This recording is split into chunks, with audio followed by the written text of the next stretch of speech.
What's up, y'all? We back with another one, and this one gonna be another infographics one, and this is gonna be on why Poland is preparing for war with Russia, and obviously if that happens, that's not good for none of us. So let's get into it. Let's see. Excuse my big pimple on my face here. Ooh, it hurts, but let's get to it, man. Let's learn. Excuse me. Let's learn some new shit. New stuff. There's a new military superpower dawning on the European continent, and no, it's not France, Germany, or even Britain. Poland has decided it's done messing around, and it's arming itself to the teeth. But why is Poland apparently preparing itself for World War III? Russia's invasion of Ukraine has served as an alarm bell for a Europe that for 3 decades was content to let the United States do all its military heavy lifting, while naturally complaining endlessly about U.S. militarization. However, the explosion of war in its backyard That is the problem. Everybody want to let the U.S. do everything. has snapped European powers out of their comfortable post-Cold War victory naps, and suddenly the continent has remembered there's a serious military threat right next door, and America is still an ocean away. Forget the baguettes and berets, it's time to start buying guns again. But Europe can hardly be blamed for dropping the ball on their own defensive spending. After decades of being prepared to wage an apocalyptic battle for global survival, the West breathed a collective sigh of relief, and billions of dollars in military spending was repurposed to civilian projects. Armies were demobilized, budgets were slashed, and a lot of military kit was either thrown into deep storage or donated to developing countries. With the rise of extremism, European militaries focused on waging small regional conflicts with logistics handled almost entirely by the US. The next major war would be one with hugs, or simply not fought at all, as Europe tried to bring Russia into the fold by deepening trade relations with their cranky neighbor. Yet all Europe managed to do was give Russia incredible leverage over them, because Russia wasn't done fighting wars to advance its national agenda. When war broke out in Ukraine, Europe was caught with its pants down, and despite having a combined GDP many times greater than Russia, they cannot outsupply Russia inside Ukraine. Poland was quick to take note though, and overnight the country went on a dizzying shopping spree for all kinds of new military kit. Poland has good reason to want to buy absolute mountains of new tanks and other gear, and that's not an exaggeration. What's crazy is they are right there, but where Ukraine and Russia is, and they would be prime spot for, you know what I mean,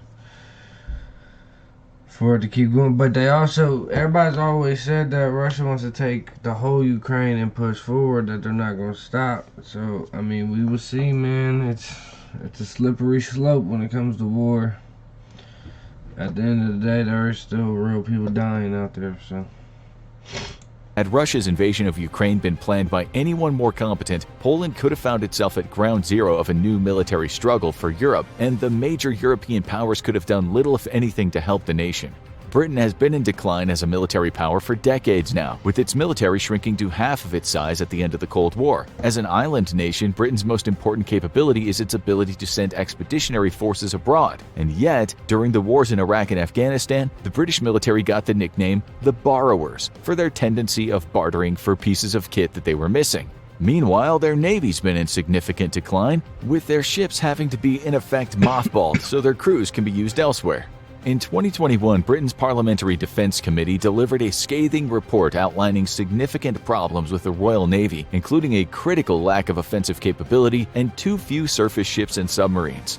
Germany's facing its own significant issues. Maintenance problems from a lack of qualified technicians as well as spare parts has meant that German pilots aren't getting the number of hours in the cockpit they need to remain proficient. The country is also incapable of meeting NATO's rapid response requirements without cannibalizing other units, leaving it in serious risk of being incapable of fighting a protracted conflict. France is about the only European power to maintain a significant military capability. We actually have little to criticize about France, except that its expeditionary capabilities are slightly lacking, but experience gained in counter-terrorism operations in Africa is helping to rectify the problem. We're not picking on Europe unfairly, though. The simple fact is the continent has been coasting on the back of the US military for decades. The Royal Navy prioritized.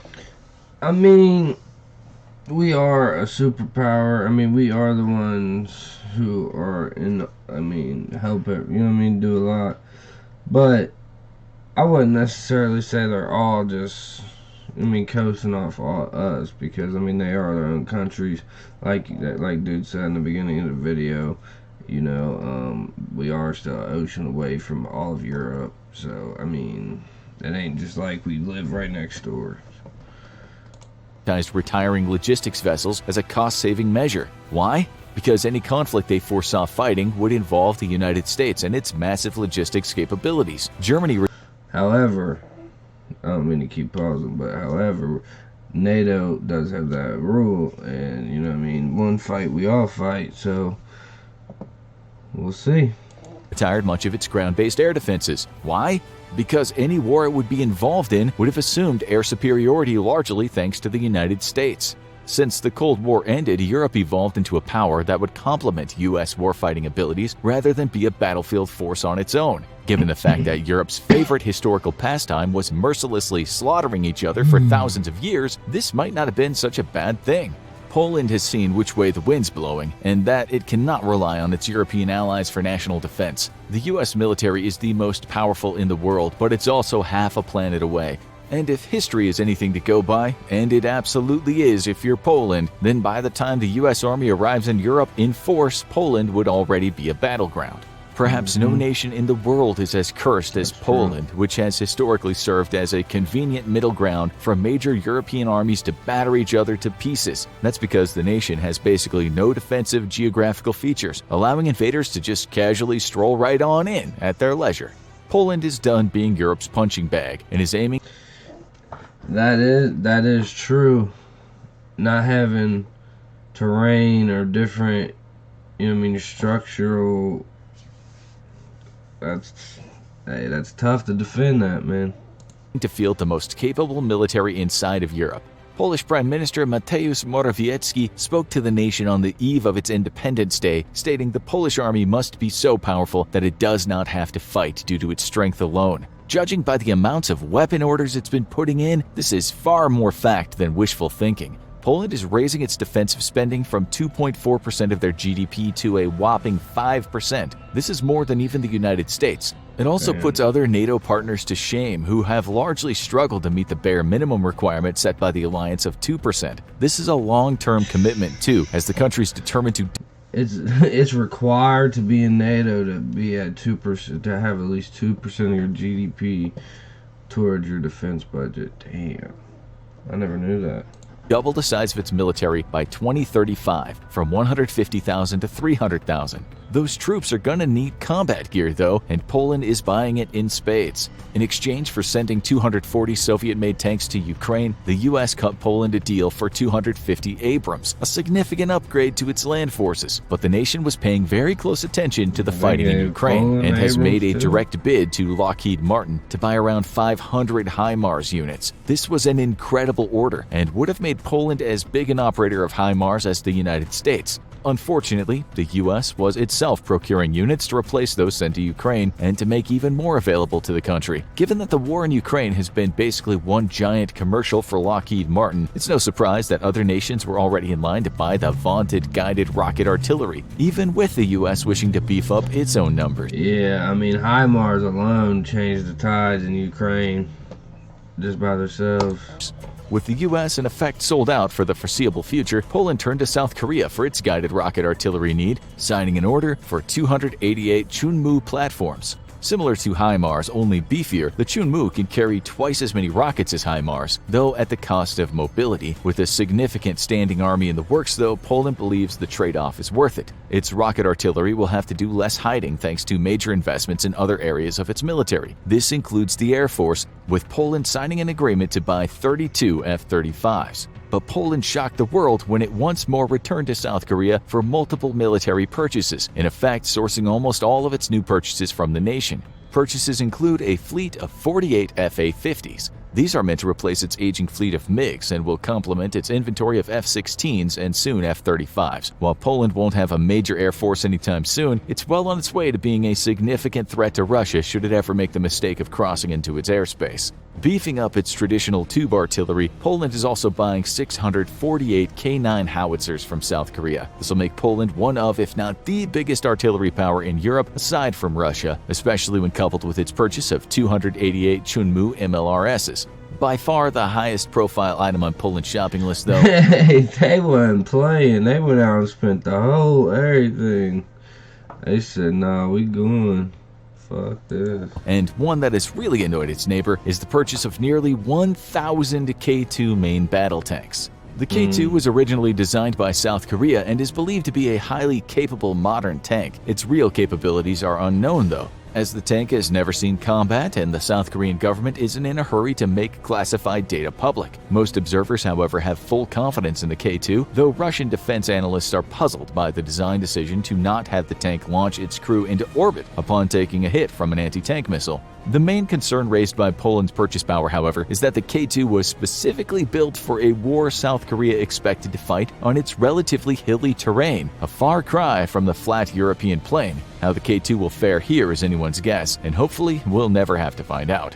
Poland-South Korea spending spree has made the two countries absolutely chummy, and that's something that's really annoyed the rest of Europe. Home to many great tank manufacturers, Europe is frankly puzzled at Poland's decision to purchase tanks from a nation half a world away, especially when its logistics will depend on easily disrupted supply routes that literally span the planet. But the decision makes a lot of sense if South Korea... I mean, that's tough. Look at that. That's a rough way to go. It plans to break into the global arms market, and if the nation builds maintenance facilities inside of Poland itself, this will secure Poland's logistics needs and open the door to the European arms market for South Korea, a deal that benefits both sides. Germany has famously been the United States' most important European ally, but now Germany's become nothing more than a logistics hub for the American military. With the invasion of Ukraine by Russia, Poland has now become America's most important European ally, and the relationship was cemented by U.S. officials commenting on that fact. Perhaps unsurprising given its proximity to Russia, Poland was the loudest voice calling for Europe to aid Ukraine and threw its doors open to Ukrainian refugees. Its airfields and transport networks were immediately made available to the U.S. and other foreign aid. Poland did the most for Ukraine and has so far. Flowing into Ukraine. I mean, other than the U.S., obviously. And when a Ukrainian air defense missile landed in Poland and killed several people, the nation put the blame squarely on Russia for necessitating the launch of said missile by Ukraine in the first place. Given Poland's history and tenuous strategic position in Europe, it's no surprise that it's incredibly invested in the outcome of the war in Ukraine. What is surprising, however, is the incredible speed with which the country has moved to bolster its defenses and the willingness to work with the United States to arm Ukraine. Given its position inside of Europe and the military capabilities it'll soon field, it's easy to see why Poland will soon trump the rest of the European powers as America's most important ally in the region. What remains to be seen, however, is if the nation will go through with all of its planned purchases, especially if the war in Ukraine ends sooner than expected and the Polish population grows weary of the incredible price tags of some of these weapons. Now go check out NATO World War III plan or click this other video instead. Oh yeah, you know how much money they about to be paying for all that? That's absurd. Like, that's crazy. That's all that stuff they want. Like, that's what I'm saying. Can you imagine when you're just gonna have access to any money you want? Like, that's fucking wild, man. Like, that's more than fucking the richest people in the world type shit. But there it is. Poland gearing up for the war, man. They getting ready to defend themselves or do what they gotta do. Hopefully it never goes that far because, like I said, if Poland enters, we're in it, and we ain't got time for that. All right, not today. But I hope y'all enjoyed this video. Make sure y'all check out the infographics channel. And until next time, I'll see y'all later. Peace.